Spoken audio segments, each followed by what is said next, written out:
Welcome to the tutorial for the Firle Coat. This can be lined or unlined, but I'm going to show you the whole lining today. So I'm going to just show you a few bits on the pattern that I want to draw your attention to for how you would cut your lining. So on your pattern, it will show you an example from size 18. So where you would cut from the size 18 is here for your coat for the outside, and then the lining would be 6 centimetres in, which is this dotted line. So if you're not a size 18, let's say you're a 28, you'd cut your jacket here, and then you would measure in the 6 centimetres and cut that off your lining, or fold your pattern back by 6 centimetres before you cut your lining out for it to be the right size. Now this is the back. You're going to have a little pleat in the back just to give a bit of room for movement. So that inner line is where you'd cut your jacket. And then this outer one is the lining, which just means you have a little bit of extra fabric there. And you want to pop a little notch in the top. Look, I've done one there. Just so that you can stitch down a couple of centimetres to make a pleat. Now the pocket.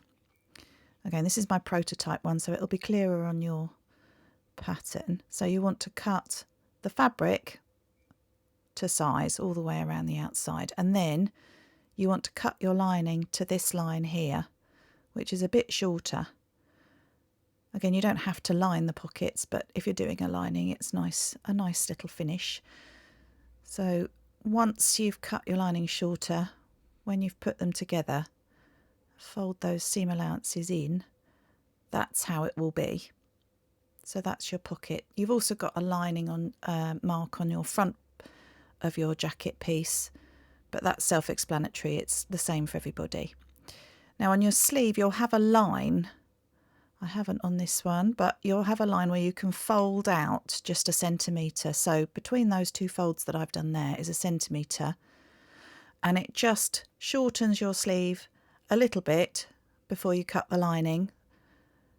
Don't cut it off the bottom, because you'll need the bottom to be the same width as your actual coat so that they stitch together nicely. So you'll need to do that to both of your sleeve parts. So now I'm going to show you the centre back lining. I'm going to fold that in half again, right sides together. You can see my lining's slightly shinier on the right side. Match those notches up, and I'm just going to stitch down 2 centimetres.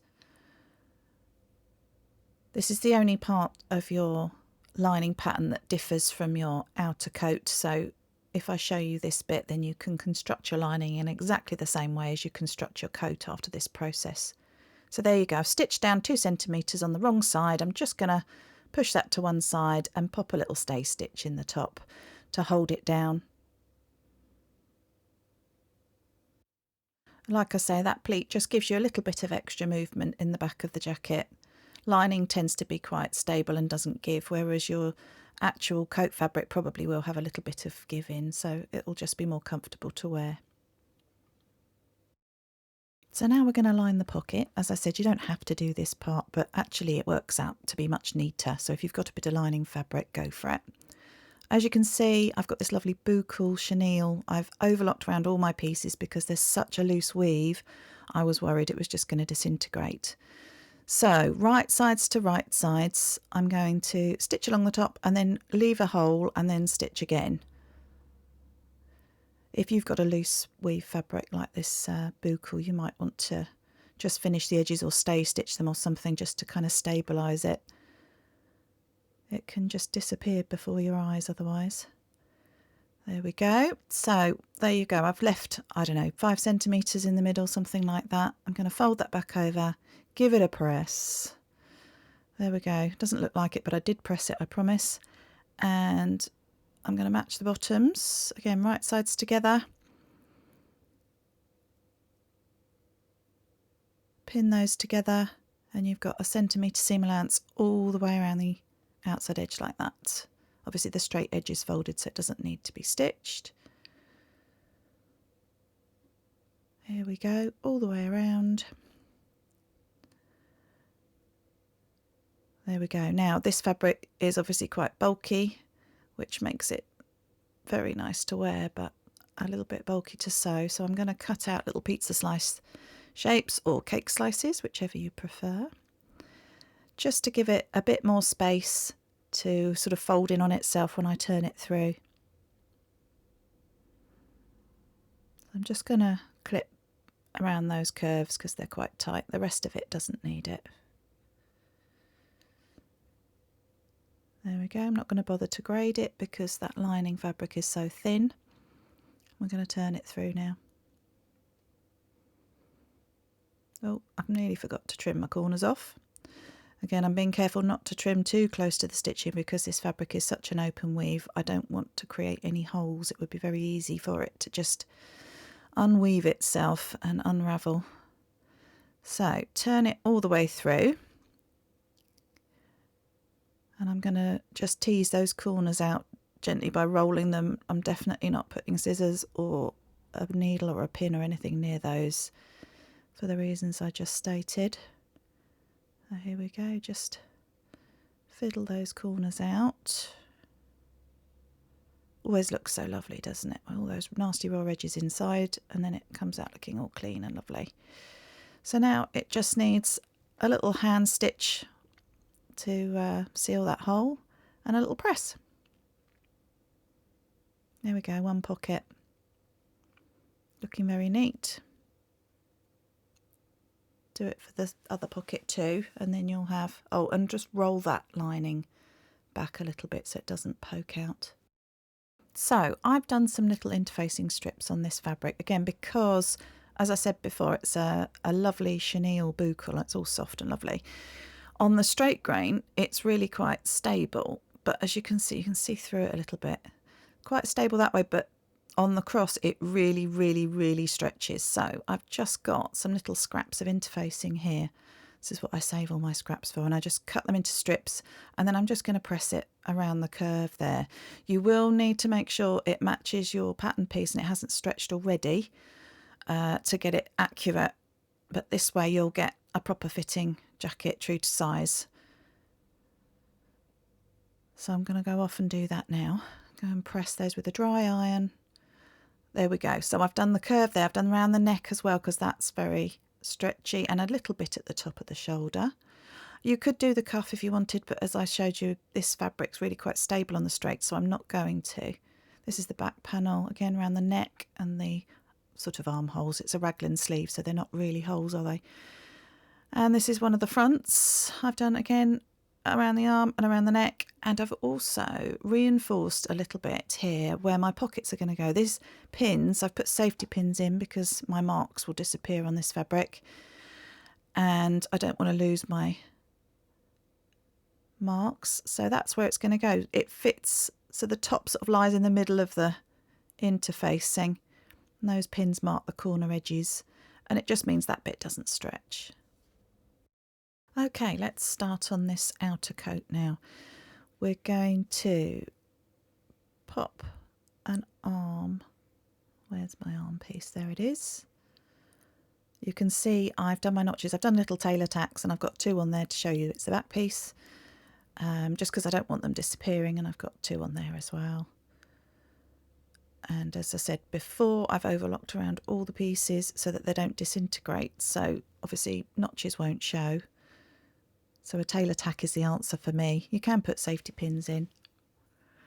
There we go. So pin under the arm, pin at the neck, pin in the middle, and now we're going to stitch the usual centimetre seam allowance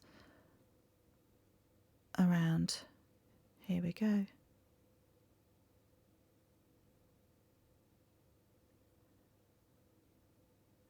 So this is what it looks like. You can see I've sort of stitched through my interfacing as I've gone, and I'm going to press this seam open. I'm not going to clip it again because this fabric is so sort of open weave.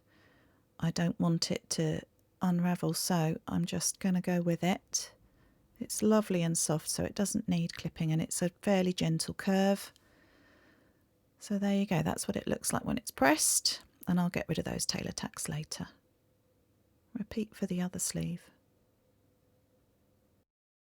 So exactly the same process for the sleeve parts on the front. You can see I've got my notches tailor tacked. This is my front panel. do make sure you've got the correct sleeve part.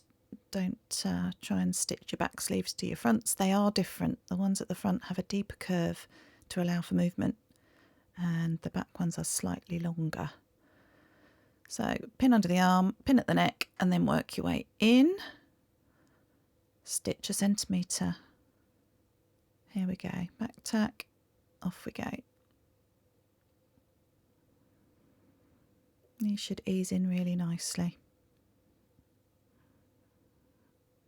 There we are, that's that one. I'm going to do the same again and open it and press it.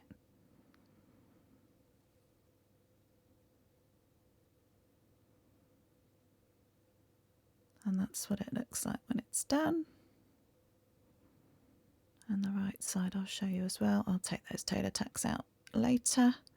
Repeat for the other front. Now we're going to put the pockets on before the coat gets too sort of heavy and bulky and awkward. So I'm going to mark where I've put these safety pins through onto the front. I put them on the back because I didn't want them to snag my lovely fabric, and also I wanted to make sure I put that interfacing in the right place. So I'm just transferring those to the front. Obviously you can put your pockets wherever you choose, or you don't have to have pockets, it's entirely up to you. And now I'm going to pop that on, and I marry up the top corners to where the pins are. But most importantly, I want to measure that I'm parallel to the centre front. So get my tape measure out. So it's about 8 inches, 21 centimetres from the front at the top and the bottom. Great. So let's pin that in place. Now I've jiggled it around a bit, I'm going to remeasure just to be sure. 21, just ever so tiny, that's it, perfect. Plenty of pins, and then you're just going to stitch all around your pocket. Can't see it very well, it's a bit camouflaged, but I'm going to start there, back tack all the way around and finish in a back tack. Here we go.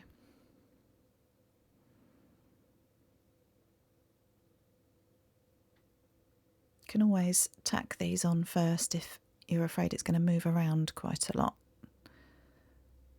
There we go. And take those pins out. And you can see there that it sort of starts and finishes where that interfacing is, so it's just got a little bit more security there so the fabric doesn't stretch. Oh, that feels nice with the lining inside. I'm just going to give that a bit of a steam now.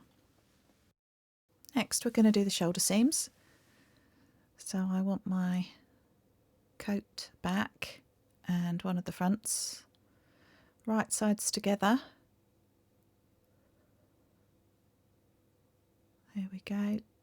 Starting at the neck. Again, if you're using a stable weave like a denim or a cotton or corduroy or something and unlining it, you don't have to put these interfacing bits in to avoid the stretch, because it won't stretch, it's much more stable. I'm going to pin this seam and stitch down. There we go. If you're not lining it, you would obviously need to finish off your raw edges on your seams though, either by overlooking or binding them or something. So a centimetre seam allowance again from neck to cuff. Take out your pins, open up your seam and give it a nice press again.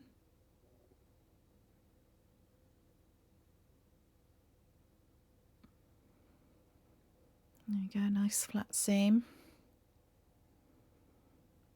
Pressing all these open because obviously it'd be a bit bulky if you press them one way. So underarms now, similar process. Let's have a look at that jacket shoulder first. It's all looking nice at the top there. So I want to turn it inside out. Keep those underarm seams together. That's my side seam there. And that's my sleeve. So starting at the cuff, Popping some pins in. Then you want to match these carefully. Find those seam lines, roll them together and pop a pin in. And then pin the side seams.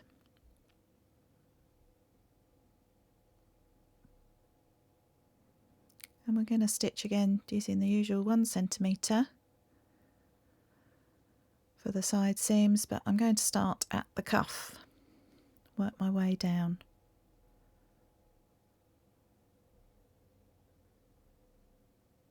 Here we go.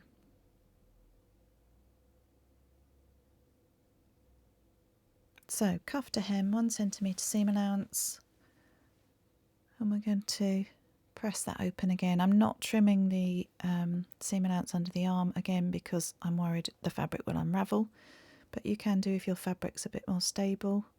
You could always trim it down a little bit. There we are, nice flat seam. Let's see what it looks like the right way out. Pull it through.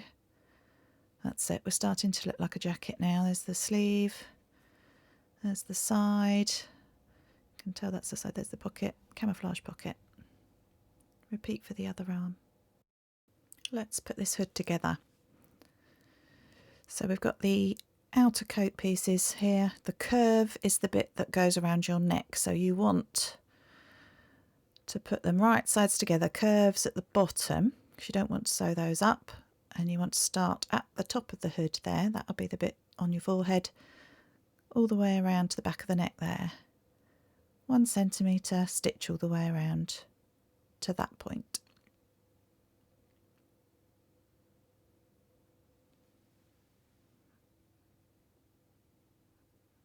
There we go, that was simple, wasn't it?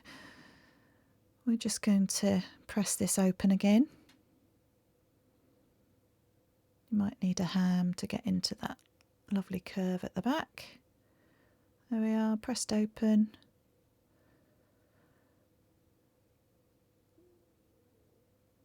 And that's one hood.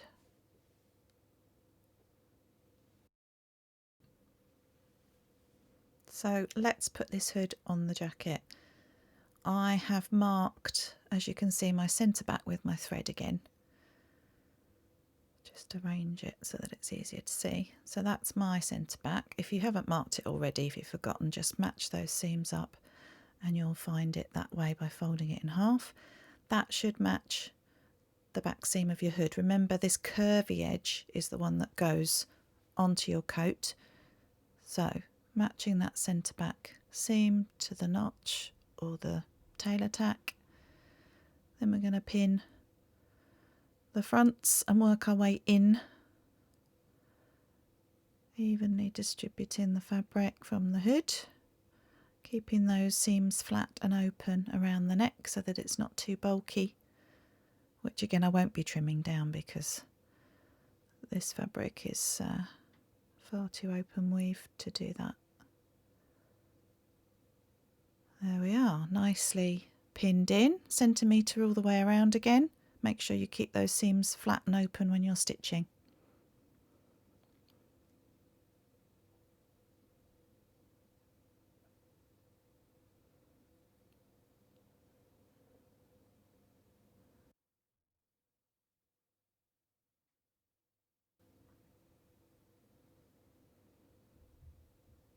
So there we are, let's take these pins out. Take it away and I'll give it a little steam around that neck area.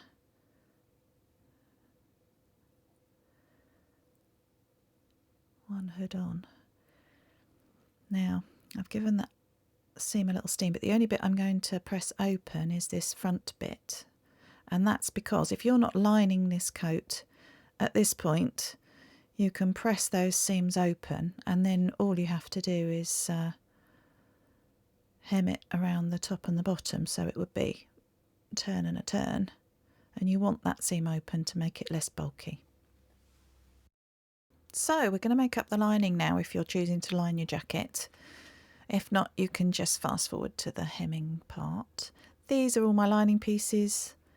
Ta-da! I've just constructed them in exactly the same way as I have just the coat outer. And now I'm going to, this is my hem. I know it's hard to see on the screen, but I'm just matching up my hems at the bottom here, levelling them up, and I'm just going to trim off 1 centimetre all along the bottom of my jacket lining. This is so that your lining ends up being a little bit shorter than the coat, so you don't sort of catch glimpses of it when you're moving around.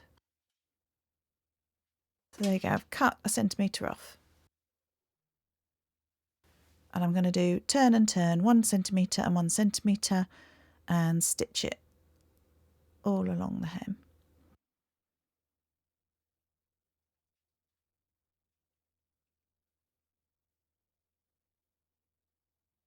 There we go. So you can see that hem, I've turned it up onto the wrong side, so the right side looks like that. That's my nice shiny side that will show inside the coat. Now we're going to attach the lining to the cuffs. The easiest way I find to do this is to put the lining over the jacket, so it's sort of wrong sides together. As you can see, the right side of my jacket is there. So I've got a seam at the top here and a seam at the bottom. I know my sleeve isn't twisted, it's in the right way, it's lying quite flat. And I've got those 2 seams, that's the top sort of shoulder one, so I'm going to pop a pin in there, and this one is the underarm one. And then I'm going to undo it like this, just pull them apart, and then I'm just transferring those pins to the other side, but I know that's exactly the right side. I know it's not twisted. I know that my cuff will be perfect if I do it this way. So match those seams.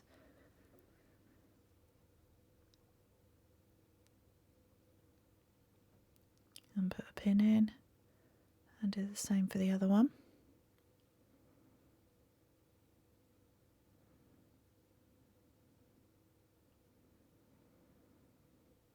Match those seams.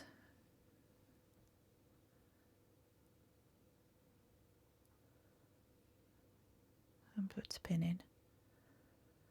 Okay, and then we want to sort of turn them inside each other like that, matching the raw edges. Pop a couple more pins in.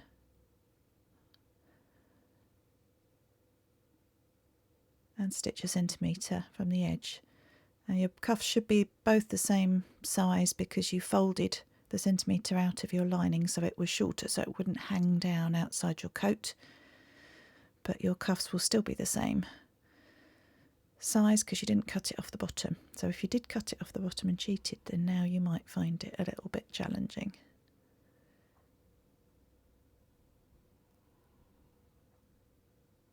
Okay, so that's stitched all the way around. And then you just want to turn it back the right way again.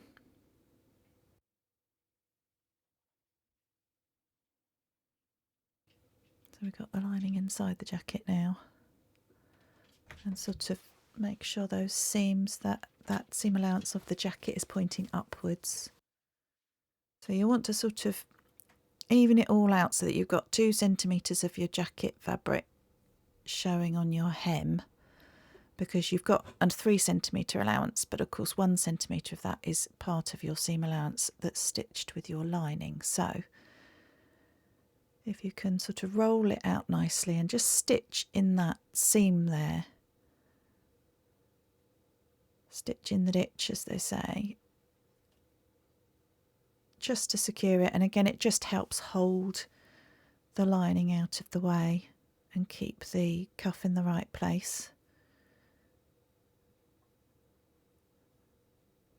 So just a little back tack there, just about see it in the ditch there. Trim away your loose threads, and then again it's about sort of arranging your cuff. You need to pull the lining up a little bit, I think. There we go, and give it a steam. Beautiful. Repeat for the other cuff. Next I'm just going to anchor this lining to the actual coat. So we've got the lining inside again. This is the hood part of my lining, and this is my actual hood. So I'm just matching those centre back seams together, and this is why I said you don't need to press this seam open. I'm just going to sandwich them together and stitch along there, holding the lining and the fabric together. It can just be on a big stitch. It doesn't have to be fancy, as long as it's just seam allowance to seam allowance. I'd stay away from your actual seam line where you've joined them together. But it just means that when you take your jacket off, you don't take the lining with you. It just holds everything inside a bit better. Here we go. That's all joined together. Lovely.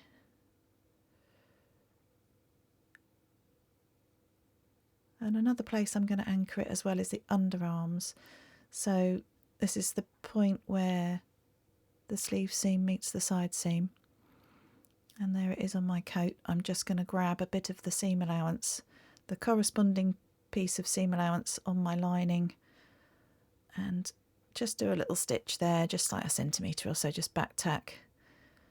Again, just to keep the sleeve lining in the sleeves so that it doesn't come out when you take your coat off. There we are. Not particularly pretty, but it just holds it in place there. And do that on the other side as well. And then we're ready for the next step.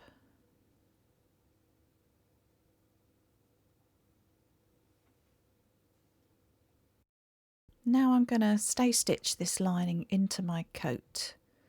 I'm going to do this using a big stitch. I've got my machine set on a 5 because it's literally just to hold it in place while I do the hem really. Now if you remember, we've cut this lining 6 centimetres shorter than the jacket at the front. So you should have a space between there of 6 centimetres. So you might want to chalk a line on or mark it in some way, get your tape measure out to be sure. And we're literally going to just stitch right on the edge, on the raw edge.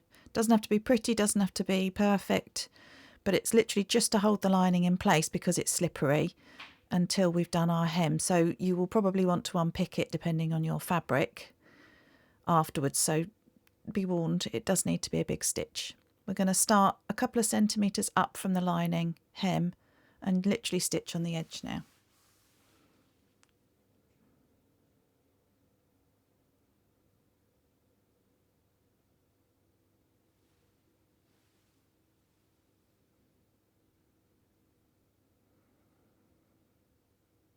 Okay, so there you are. It's literally just stay stitched in.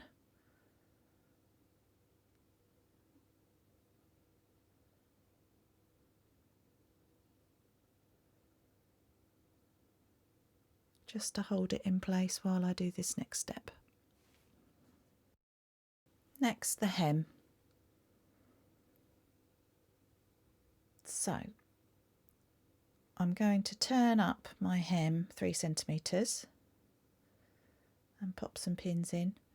You can hand stitch it, you can do a blind hem if your sewing machine has such a feature on it, or you can machine it. I'm going to machine this because this thread seems to disappear into this coat. I don't think anyone's going to notice whether I've hand stitched it or whether I've machined it, so for quickness I'm going to give it a machine hem, I think.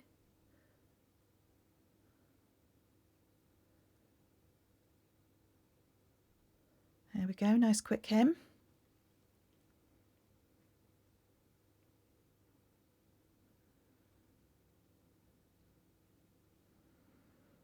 So there we go. See, it doesn't really show the stitching on the other side, this buckle. And also I stopped and started just a centimetre or 2 before the edge because when I fold it back I'll want to trim a little bit away. So I'm going to give that a steam now. There we are, nice steamed hem, and you can see where I left that little bit of lining free. It just sits nicely over the hem now. So now we're going to do the hems all around the front. Here we go. So I've got my tape measure. I want to turn it in 3 centimetres and then another 3 centimetres and give it a pin. I've done it as a double hem even though it's quite thick fabric because I wanted to give it a bit of structure and a bit of weight so that it hangs nicely. And it means we don't have to use interfacing either. It's got its own self-interfacing, I suppose. So checking and measuring now. This corner bit where I'd left the flappy bit, I'm going to trim this down now. And you'll see it folds nicely over that lining. There we go. And whereas if we hadn't stitched it down with a big stitch, it would be a bit fiddly trying to get it all in the right place all in one go. So it's just securing it down and anchoring it while I fiddle with this bit. Let's get this right. Measure twice, cut once, as they say. Perfect. I'm going to stitch this on machine. You can do it by hand, but again, for quickness, I'm going to do it on my machine. I'm using a larger stitch than I did to construct the jacket because again, it's got several layers now. You've got sort of 3 layers of coat fabric and 1 layer of lining, so you'll want a slightly larger seam. There we go.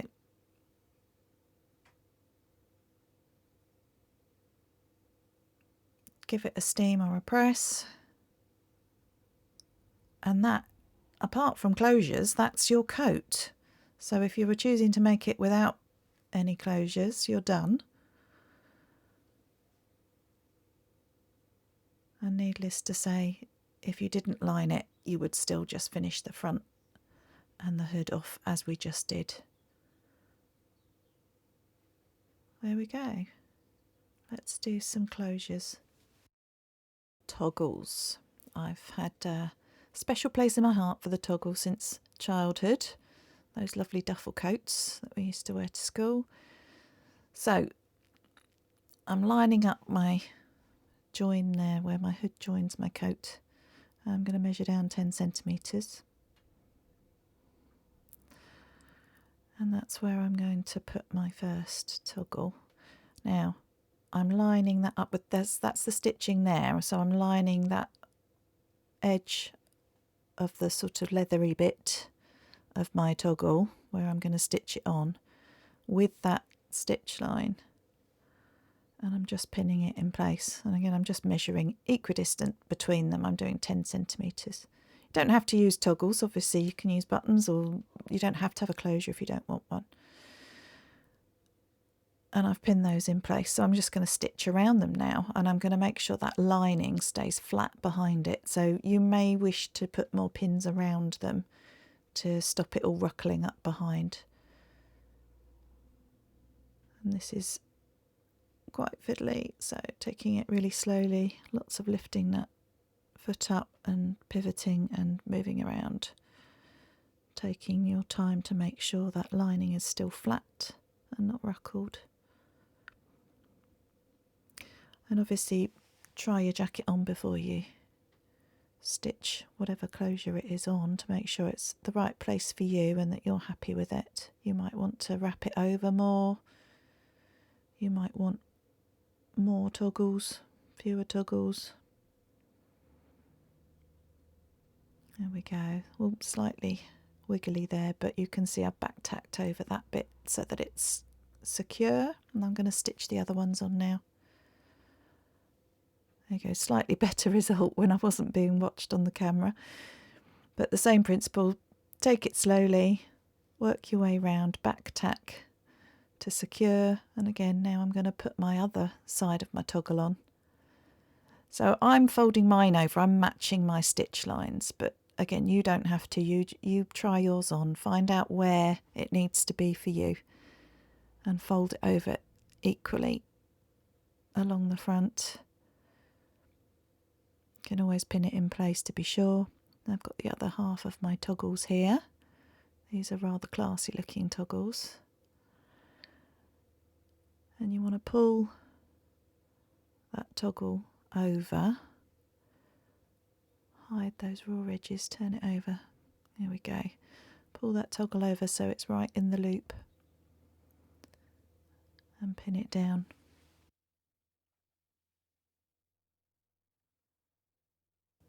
That's one. Do the same for the second one. And again for the third one.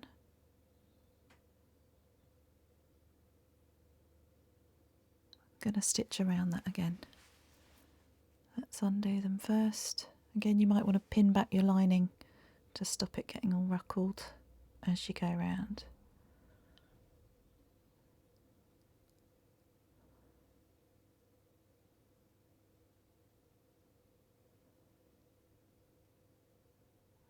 There we are. There's one. Let's just check it's all right. Perfect. And I'm going to do the other two. And once you've done that, you should end up with something that looks like this. Enjoy.